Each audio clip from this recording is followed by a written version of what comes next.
প্রিয় দর্শক শ্রোতা, জেকে টিভির বিশেষ আয়োজনে আপনাদের সবাইকে স্বাগত জানাচ্ছি। সর্বপ্রথম জানিয়ে দিচ্ছি কি কি থাকছে এই বিশেষ আয়োজনে। ভারতকে হটাতে ইমরান খানের পাশে দাঁড়ালেন এরদোগান। দেখুন পাকিস্তান এবং তুরস্কের সম্মিলিত শক্তি কিভাবে ভারতকে পরাজিত করতে চায়। এরপর রয়েছে জাতির উদ্দেশ্যে ভাষণে যা বললেন ইমরান খান। তারপর দেখতে পাবেন নির্বাচনের জন্যই আঞ্চলিক শান্তিকে ঝুঁকিতে ফেলেছে ভারত, পম্পেইকে জানালেন কুরেশি। এবং সবশেষে রয়েছে আটক ভারতীয় পাইলটের পরিচয় প্রকাশ করল পাকিস্তান।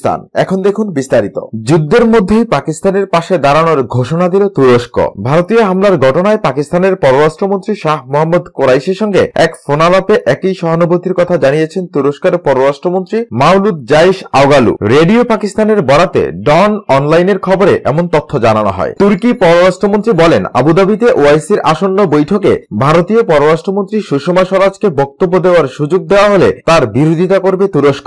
জাতিসংঘের মহাসচিব অ্যান্টনিও গুতেরেসও তাকে ফোন করে বর্তমান পরিস্থিতির উদ্বেগ প্রকাশ করেছেন বলে জানান পাক পররাষ্ট্রমন্ত্রী। কাশ্মীর সীমান্তে দুটি ভারতীয় যুদ্ধবিমান গুলি করে বিধ্বস্ত করার কয়েক ঘন্টা পর পাকিস্তানের সামরিক বাহিনীর মুখপাত্র মেজর জেনারেল আসিফ গফুর বলেন, তারা ভারতের সঙ্গে কোনো যুদ্ধে যেতে চাচ্ছেন না। নয়াদিল্লির সঙ্গে আলোচনার আহ্বান জানিয়েছেন তিনি। বুধবার সকালে সেনাবাহিনীর পক্ষ থেকে জানানো হয়, আকাশসীমা লঙ্ঘন করায় তারা দুটি ভারতীয় ফাইটার জেটকে ভূপাতিত করেছে। পাকিস্তানের পক্ষ থেকে জানানো হয়, সকালে পাকিস্তান বিমান বাহিনী কর্তৃক ভারতে হামলার জবাবে নিয়ন্ত্রণ রেখা লাইন অফ কন্ট্রোল অতিক্রম করে ভারতীয় বিমান। এ সময় পাকিস্তান বিমান বাহিনী দুটি ভারতীয় বিমানকে ভূপাতিত করে। একটি বিমান পাকিস্তানের আজাদ জম্মু এবং কাশ্মীরে এবং অন্যটি ভারত অধিকৃত কাশ্মীরে পড়েছে। এতে দুজন ভারতীয় পাইলটকে আটক করা হয়েছে। তাদের মধ্যে একজন আহত অবস্থায় সিএমএইচ এ চিকিৎসাধীন আছেন। এদিকে আটক ভারতীয় জেট বিমানের দুই পাইলটের মধ্যে একজনের ছবি এবং ভিডিও প্রকাশ করেছে দেশটির সেনাবাহিনী। আজ বুধবার দুপুরের এই ভিডিও প্রকাশ করা হয়। পাকিস্তানি সংবাদ মাধ্যম জিও নিউজে প্রকাশিত এই ভিডিওতে দেখা যাচ্ছে ফ্লাইট স্যুট পরা একজন ব্যক্তি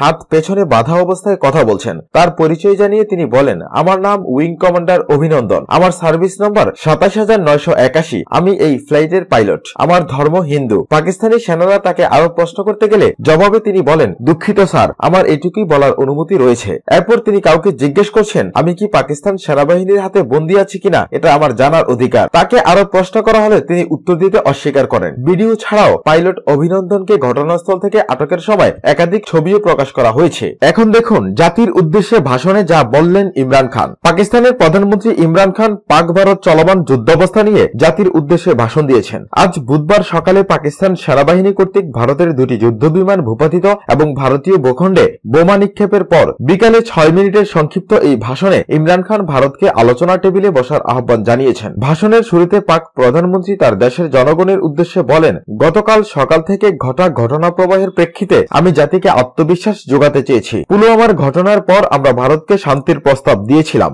ওই হামলায় যারা স্বজন হারিয়েছেন সেসব পরিবারের কষ্ট আমি অনুভব করছি। ঘটনায় হাসপাতালে গিয়ে ভিকটিমদের কষ্ট দেখেছি। আমরা ভারতকে বলেছিলাম ঘটনার তদন্ত করব, তাদেরকে সহায়তা করতে প্রস্তুত ছিলাম, কিন্তু আশঙ্কা করেছিলাম ভারত আগ্রাসন চালাতে পারে, এজন্য তাদেরকে হুঁশিয়ারও করেছিলাম। কাল যখন ভারত হামলা করলো, প্রথমে আমাদের আর্মি কর্তৃপক্ষকে ডেকে ক্ষয়ক্ষতি পরিমাপ করতে বলেছিলাম। এরপর আমরা ততটুকুই করেছি যতটুকুর মাধ্যমে এই বার্তা দেয়া যায় যে আপনারা যদি আমাদের দেশে প্রবেশ করেন তাহলে আমরাও একই কাজ করব। তাদের দুটি মিগ ভূপাতিত করা হয়েছে। এখন সময় এসেছে মাথাকে কাজে লাগিয়ে প্রজ্ঞার সাথে আচরণ করা। ইমরান খান আরো বলেন, সব যুদ্ধই ভুল হিসেব নিকাশের মাধ্যমে শুরু হয়। প্রথম বিশ্বযুদ্ধ কয়েক সপ্তাহের মধ্যে শেষ হয়ে যাবে বলে ধারণা করা হয়েছিল, কিন্তু শেষ হয়েছিল 6 বছর পর। একইভাবে কেউ ধারণা করেনি সন্ত্রাসের বিরুদ্ধে যুদ্ধে 17 বছর লেগে যাবে। আমি ভারতের প্রতি আহ্বান জানাচ্ছি, আপনাদের হাতে যেসব অস্ত্র আছে আমাদের হাতেও সেগুলো আছে, কিন্তু প্রশ্ন হলো আমরা উভয়ে কি কোনো ভুল হিসেব নিকাশের মাসুল বইতে পারবো? যদি পরিস্থিতি আরো খারাপ হয় তাহলে তা আমার কিংবা মোদির কারো নিয়ন্ত্রণেই থাকবে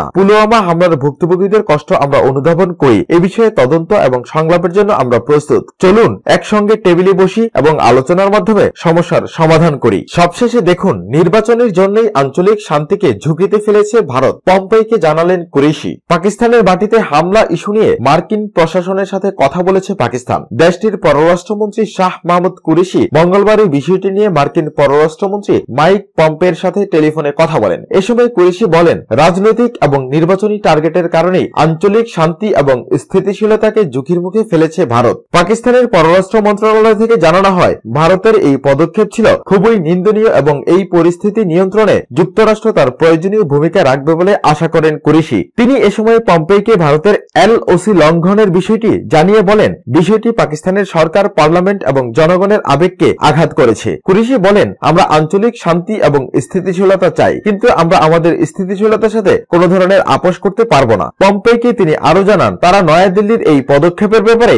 ইতিমধ্যে আন্তর্জাতিক সম্প্রদায়গুলোকে জানিয়েছেন। তিনি এও জানান যে পাকিস্তান শীঘ্রই এ ব্যাপারে যথোপযুক্ত ব্যবস্থা নেবে। পাকিস্তানের পররাষ্ট্রমন্ত্রী আরো বলেন, ভারতের এই হামলার কারণে আফগানিস্তানে যৌথ শান্তি প্রচেষ্টা ব্যাহত হবে। মার্কিন পররাষ্ট্রমন্ত্রী পম্পেও আঞ্চলিক শান্তি এবং স্থিতিশীলতা বজায় রাখতে উভয় পক্ষকে এগিয়ে আসার আহ্বান জানান। মঙ্গলবার সকালেই পাকিস্তানের আইএসপিআর এর মহাপরিচালক মেজর জেনারেল আসিফ গফুর তার অফিসিয়াল টুইটে ভারতের এই আকাশসীমা লঙ্ঘনের কথা জানান এবং তিনি জানান, পাকিস্তান বাহিনীর ধাওয়া খেয়ে তারা খুব দ্রুতই ফিরে যায়। মঙ্গলবার সকালেই কুরেশি এক সংবাদ সম্মেলনে জানান, পাকিস্তান বিষয়টি নিয়ে বিশ্ব নেতৃবৃন্দের সঙ্গে আলোচনা করছে। পাকিস্তানের পররাষ্ট্রমন্ত্রী শাহ মাহমুদ কুরেশি বলেছেন, পাকিস্তানকে চ্যালেঞ্জ জানানোর সাহস ভারতের না দেখানোই উচিত। মঙ্গলবার রাতে পাকিস্তানের আকাশসীমা লঙ্ঘন করে ভারতীয় যুদ্ধ বিমানের অনুপ্রবেশের কথা বলতে গিয়ে সাংবাদিকদের কুরেশি একথা বলেন। তিনি বলেন, তাদের এই পদক্ষেপের জবাব দেওয়ার অধিকার পাকিস্তানের আছে, পাকিস্তান এর জবাব দেবে। রাতের এই ঘটনায় জরুরি বৈঠকে ডাক দেন পাকিস্তানের প্রধানমন্ত্রী ইমরান খান। সেখানে সেনাপ্রধান সহ প্রশাসন এবং সামরিক বাহিনীর ঊর্ধ্বতন কর্মকর্তারা ছিলেন।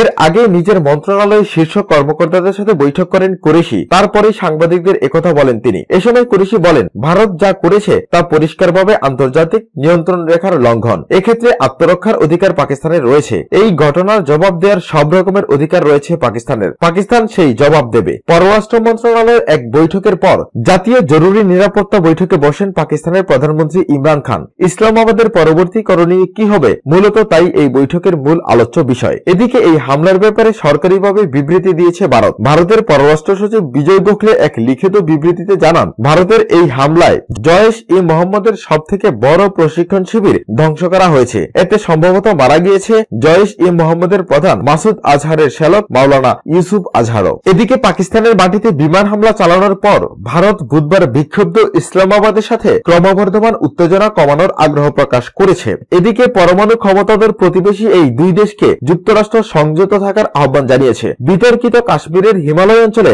গত 14 ফেব্রুয়ারি আত্মঘাতী হামলায় ভারতের 40 সৈন্য নিহত হওয়ার পর চির প্রতিদ্বন্দ্বী এই দুই দেশের চরম উত্তেজনা ছড়িয়ে পড়ে। ভারত 14 ফেব্রুয়ারি চালানো আত্মঘাতী হামলার বদলা নেওয়ার অঙ্গীকারের পর মঙ্গলবার তাদের যুদ্ধবিমান পাকিস্তানের আকাশসীমায় প্রবেশ করে হামলা চালায়। এই হামলার ব্যাপারে নয়াদিল্লি জানায়, তাদের হামলার লক্ষ্যস্থল ছিল কাশ্মীরে বোমা হামলার দায় স্বীকার করা সশস্ত্র গ্রুপ জয়েশ-ই-মোহাম্মদের একটি ঘাঁটি। ভারতের পররাষ্ট্রমন্ত্রী সুষমা স্বরাজ চীন এবং রাশিয়ার পররাষ্ট্রমন্ত্রীর সাথে আলাপকালে বলেন, ভারত উত্তেজনা বাড়াতে দিতে চায় না, তারা দায়িত্বশীল এবং সংযত আচরণের পক্ষে। এদিকে পাকিস্তানের প্রধানমন্ত্রী ইমরান খানের আহ্বানে এক যৌথ অধিবেশনের জন্য বুধবার দেশটির পার্লামেন্ট বসছে বলে জানা গেছে। ভারত শাসিত কাশ্মীরের পুলওয়ামায় জঙ্গি হামলায় 44 জনের বেশি নিরাপত্তারক্ষী নিহত হওয়ার পর লাইন অফ কন্ট্রোল অতিক্রম করে পাকিস্তানের সীমানার ভেতরে বোমা হামলা চালিয়েছে ভারত। ভারতের পক্ষ থেকে দাবি করা হয়েছে, এই হামলায় পাকিস্তানের ভেতরে বহু মানুষ নিহত হয়েছে। তবে পাকিস্তানের দাবি, তারা এসব হামলা ঠেকিয়ে দিয়েছে। জঙ্গি হামলার এই ঘটনার পর থেকেই দুই দেশের মধ্যে চলছে উত্তেজনা। পুলওয়ামার হামলার পর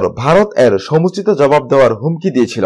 অন্যদিকে পাকিস্তান বলেছিল যে আক্রান্ত হলে তারাও বসে থাকবে না। দুই দেশের হাতে পারমাণবিক অস্ত্র রয়েছে, কিন্তু প্রতিবেশী এই দুই বৈরী দেশের কার কেমন সামরিক শক্তি রয়েছে দেখুন এবার বিস্তারিত। গ্লোবাল ফায়ার পাওয়ারের 2018 সালের প্রতিবেদন অনুযায়ী সামরিক শক্তির দিক থেকে বিশ্বের 136টি দেশের মধ্যে ভারতের অবস্থান চতুর্থ, অন্যদিকে পাকিস্তানের অবস্থান 17তম। এই তালিকা তৈরি করা হয়েছে 55টিরও বেশি উপাদান বিবেচনায় নিয়ে। ভৌগোলিক, অর্থনৈতিক, স্থানীয়, শিল্প, প্রাকৃতিক সম্পদ, কর্মক্ষমতা এবং প্রথম, দ্বিতীয় বা তৃতীয় বিশ্বের দেশের মর্যাদায় বিষয়গুলো এখানে বিবেচনায় নেওয়া হয়েছে। জনসংখ্যার দিক থেকে পাকিস্তানের চেয়ে অনেক এগিয়ে ভারত। পাকিস্তানের জনসংখ্যা যেখানে 20 কোটি, সেখানে ভারতের জনসংখ্যা 128 কোটিরও বেশি। পাকিস্তানের সৈন্য সংখ্যা 9,19,000 হলেও ভারতের সেনাবাহিনীর সদস্য সংখ্যা কয়েক গুণ বেশি, 42 লাখ। প্রতিরক্ষা বাজেট, ভারত এবং পাকিস্তান এই দুই দেশের প্রতিরক্ষা বাজেটে বড় পার্থক্য রয়েছে। ভারতের প্রতিরক্ষা বাজেটে $4,700 কোটি, অন্যদিকে পাকিস্তানের প্রতিরক্ষা বাজেটের মধ্যে বরাদ্দ রয়েছে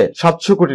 সামরিক বিমানের সংখ্যা, ভারতের মোট সামরিক বিমান রয়েছে 2185টি আর পাকিস্তানের রয়েছে 1281টি বিমান। এসবের মধ্যে ভারতের যুদ্ধ বিমান রয়েছে 590টি আর পাকিস্তানের 320টি। সেই সঙ্গে ভারতের আক্রমণকারী বা অ্যাটাকিং বিমান রয়েছে 804টি, অন্যদিকে পাকিস্তানের কাছে আসে 410টি। পরিবহনের জন্য ভারতের রয়েছে 708টি বিমান আর পাকিস্তান পাকিস্তানের রয়েছে 486টি বিমান। হেলিকপ্টার, পাকিস্তানের সামরিক বাহিনীর কাছে সাধারণ হেলিকপ্টার রয়েছে 328টি, ভারতের কাছে রয়েছে 720টি। তবে পাকিস্তানের আক্রমণকারী বা অ্যাটাকিং হেলিকপ্টার রয়েছে 49টি, যেখানে ভারতের আছে মাত্র 15টি।